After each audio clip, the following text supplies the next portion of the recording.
Hi friends, welcome to ஜமீcooking channel. இன்றைக்கி நம்ம பார்க்க போகிற ரெசிபி பார்த்திங்கன்னா ரசமும் அது கூட தொட்டுக்க நெத்திலி கருவாடு வறுவலும் தான் பார்க்க போகிறோம். இந்த காம்பினேஷன் பிடிக்காதவங்க யாருமே இருக்க மாட்டாங்க. ஏன்னா அந்த அளவுக்கு இது ரெண்டுமே அவ்வளோ டேஸ்ட்டாக இருக்கும். நம்ம எப்போ ரசம் வைக்கிறோமோ அப்போல்லாம் கருவாடு வறுத்து சாப்பிடும்போது எக்ஸ்ட்ரா சாப்பாடு சாப்பிடுவோம். அந்த அளவுக்கு டேஸ்ட்டாக இருக்கும். வாங்க எப்படி செய்யலாம்னு சொல்லிட்டு பார்க்கலாம்.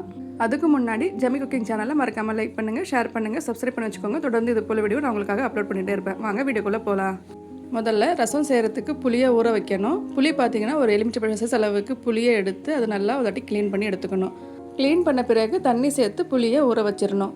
இந்த புளியில் பார்த்திங்கன்னா தக்காளியும் சேர்த்து ஊற வச்சிடலாம். நான் 2 தக்காளி எடுத்துருக்கேன். அது நல்லா க்ளீன் பண்ணிவிட்டு கட் பண்ணி அந்த புளியிலே சேர்த்து ஊற வச்சிடணும். அடுத்து ரசத்துக்கு மற்ற சாமான்லாம் அரைச்சிக்கணும். அதுக்கு ஒரு மிக்ஸி ஜாரில் 1 டேபிள் ஸ்பூன் மிளகு, 1 டேபிள் ஸ்பூன் ஜீரகம், கொஞ்சோண்டு வெந்தயம், 1 டேபிள் ஸ்பூன் தனியா, 2 காஞ்ச மிளகாய் சேர்த்து முதல்ல அரைச்சி எடுத்துக்கணும்.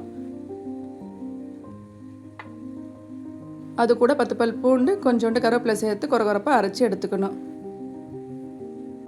ரசம் தாளிக்கிறதுக்கு தேவையான பொருட்கள்லாம் அரைச்சி எடுத்தாச்சு. அடுத்து பார்த்திங்கன்னா ஊற வச்சுருக்க புளியும் தக்காளியும் நல்லா கரைச்சி எடுத்து வச்சுக்கணும். புளி ஊற வைக்கும்போதே கொஞ்சோண்டு நம்ம கல்லுப்பு சேர்த்துட்டோன்னா அந்த புளி பார்த்திங்கன்னா நல்லா கரைஞ்சி வந்துடும்.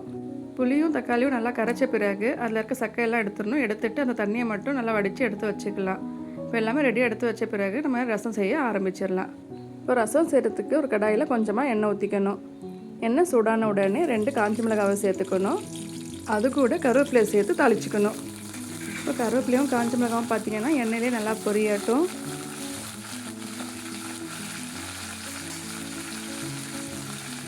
அடுத்து மிக்ஸி ஜாரில் சேர்த்து அரைச்சி வச்சிருக்க பொருட்கள்லாம் சேர்த்துக்கணும். சேர்த்து 2 நிமிஷத்துக்கு எண்ணெயிலே நல்லா வதக்கிக்கணும்.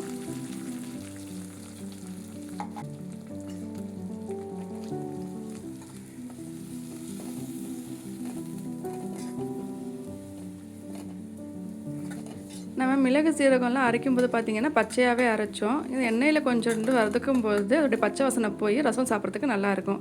இப்போ பார்த்திங்கன்னா கொஞ்சோண்டு பெருங்காயம், 1/4 டேபிள் ஸ்பூன் மஞ்சள் தூள் சேர்த்துக்கணும். சேர்த்து அதுவுமே நல்லா வதக்கிக்கணும். இப்போ நல்லா வதக்கியாச்சு. அடுத்து கரைச்சி வச்சுருக்க புளி தண்ணியை சேர்த்துக்கணும். அது கூட கொஞ்சோண்டு தண்ணியும் சேர்த்துக்கலாம். சேர்த்துட்டு நல்லா கலந்து விட்டுக்கணும்.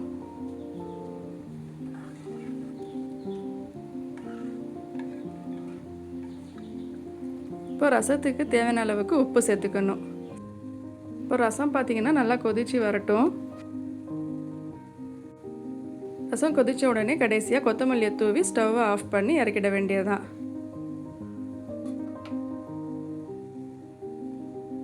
ரசம் ரெடி ஆயாச்சு. அடுத்து நெத்திலி கருவாடு வறுவல் செய்ய ஆரம்பிச்சிடலாம்.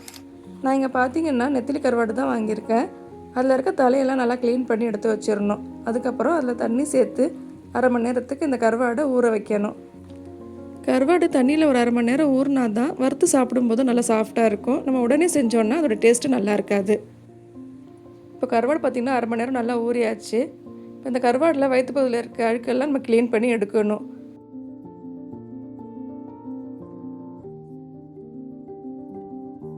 இப்போ இதே போல் எல்லா கருவாடும் க்ளீன் பண்ணி எடுத்து வச்சுக்கணும். இது போல் எல்லாம் க்ளீன் பண்ண பிறகு இந்த கருவாடு பார்த்திங்கன்னா 7 டைம் தண்ணியில் நல்லா க்ளீன் பண்ணி எடுத்து வச்சுக்கணும். இங்கே பார்த்திங்கன்னா கருவாடு நல்லா க்ளீன் பண்ணி எடுத்து வச்சாச்சு.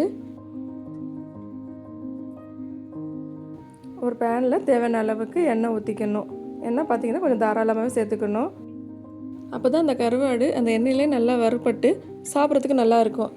இப்போ எண்ணெய் சூடாகிடுச்சு. க்ளீன் பண்ணி வச்சுருக்க கருவாடை சேர்த்துக்கணும்.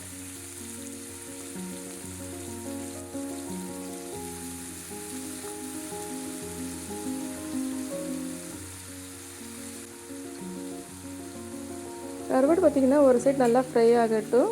ஒரு 2 நிமிஷம் கழிச்சு நம்ம திருப்பி விடணும். கருவாடு தண்ணியில் 1/2 மணி நேரம் ஊறினதுனால நம்ம வறுக்கும்போது பார்த்திங்கன்னா நம்ம உடனே போட்டு கிளறி விட்டோன்னா கருவாடு உடையும். ஏன்னா அது நல்லா தண்ணியில் ஊறி இருக்கிறதுனால அது நல்லா சாஃப்டாக இருக்கும். அதனால் உடனே போட்டு நம்ம கிளறக்கூடாது. 2 நிமிஷம் எண்ணெயில் நல்லா வறுப்பட்ட பிறகு நம்ம கரண்டியை வச்சு திருப்பி விடணும்.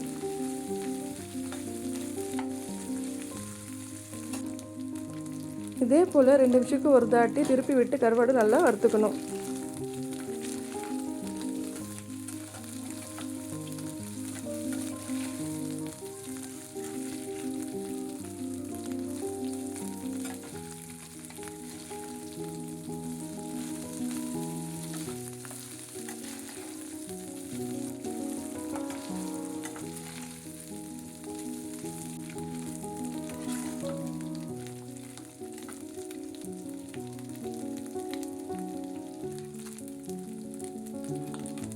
கருவாடு எண்ணெயில் நல்லா வறுத்தாச்சு. அடுத்து தேவையான பொருட்கள்லாம் சேர்த்துக்கலாம். 1/4 ஸ்பூன் மஞ்சள் தூள், 1/4 ஸ்பூன் காரத்துக்கு ஏற்ற மாதிரி மிளகாத்தூள், அப்புறம் 2 டேபிள் ஸ்பூன் அளவுக்கு குழம்பு மிளகாத்தூள் சேர்த்துக்கணும்.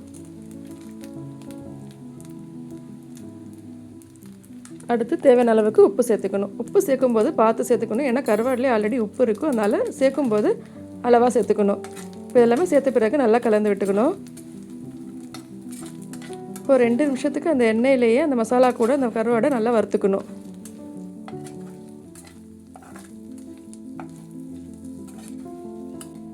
கருவாடும் நல்லா வறுத்தாச்சு. இப்போ எடுத்துடலாம்.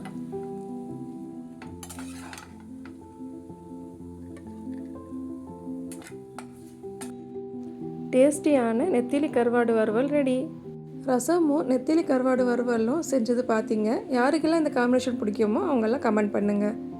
இந்த வீடியோ உங்களுக்கு பிடிச்சிருந்ததுன்னா மறக்காமல் லைக் பண்ணுங்கள், ஷேர் பண்ணுங்கள், சப்ஸ்கிரைப் பண்ணுங்கள். தேங்க்யூ ஃபார் வாட்சிங்.